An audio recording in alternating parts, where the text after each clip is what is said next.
A very good morning to all our Sports Today family members. Here are the latest news headlines that's doing the rounds this Thursday.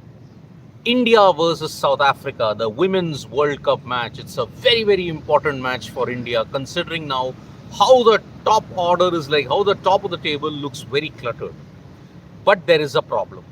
India versus South Africa, that is happening in Visakhapatnam, could get impacted by rain. There is a serious rain threat today in the afternoon period, and then towards the evening it may improve. So, looking at it, perhaps the match could be either a truncated one.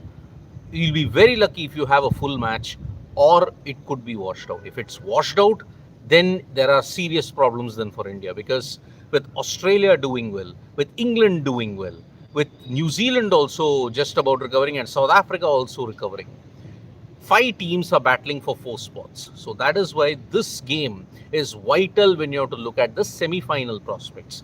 With India facing Australia next, it's not going to be easy at all. So this is the first major thing. Today, India versus South Africa. We hope that rain doesn't play that much of a role in Vizag. Second, you're looking at India versus West Indies, the series that is going to be played at the second test that will start from tomorrow onwards. India will have an optional practice session today.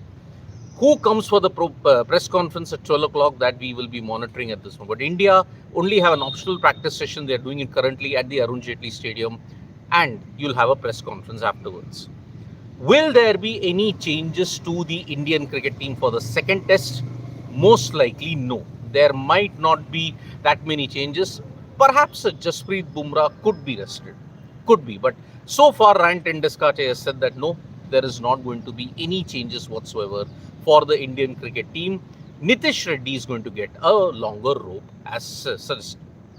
Now, as far as the other situation is concerned about the West Indies, Darren Sammy has highlighted a very disturbing trend. It's like he said that the current decline of the West Indies, it didn't happen 1-2 years ago. It's been happening for the past 7-8 years. I mean, it's like a cancer that has seeped into the system of the West Indies, and that's why this is the one major problem that they are having. He highlighted in one quote, if the player gets selected, if he gets the selection call, he is hopeful that he might get the call. He is hopeful that he will accept the selection.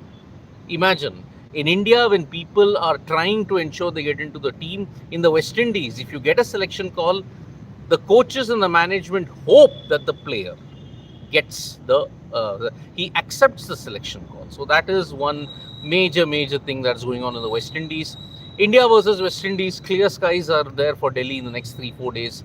And will there be full crowd? No. The Arun Jaitley Stadium hasn't seen that much of a ticket buzz, and that's why there will be plenty of empty seats at the Arun Jaitley Stadium. And anyway, barring India versus Australia, Test cricket doesn't catch on that well in Delhi anyway. So that's why, sad state of affairs when you have to look at West Indies versus India series, not looking good at all. Now, as far as the other news is concerned in the ODI Women's World Cup, Beth Mooney, what a knock. Simply remarkable the way how she played yesterday. 107, her first World Cup century, and Pakistan have now lost 3 out of 3. That is the current state when you look at in Australia versus Pakistan. Australia now are on top of the table. Alana King with 51 and 2 wickets. And then you had the rest of the bowlers chipping in. So, fantastic effort from the Aussies. They show why they are the world champions in this particular state. So, that is the situation regarding the cricketing bit. As far as other sporting news is concerned, Viswanathan Anand lost to Garry Kasparov in the St. Louis Legends thing. I mean, he's lost on the first day. He's trailing 1.5 to 2.5. Kasparov won one of the games, and that's why he will have to face an uphill task heading into day 2. He was looking nervous, Vishy Anand. So that's why not a good start in more ways than one. Well, when you have to look at the Al Ain Badminton Championships, one Indian shuttler has managed to end almost a year-long jinx. After PV Sindhu, winning a major BWF title became a major problem for the India women's team. And now you're seeing one individual do that. Who is it? She's the latest product from the Gopi Chand Academy. So that's why it's going to be a very interesting story. We'll do a story on her anyway. So that is about it from this edition of the Morning Wrap. Subscribe to Sports Today for all the latest news and analysis. Tap that bell icon so you know when we go live. Bye-bye.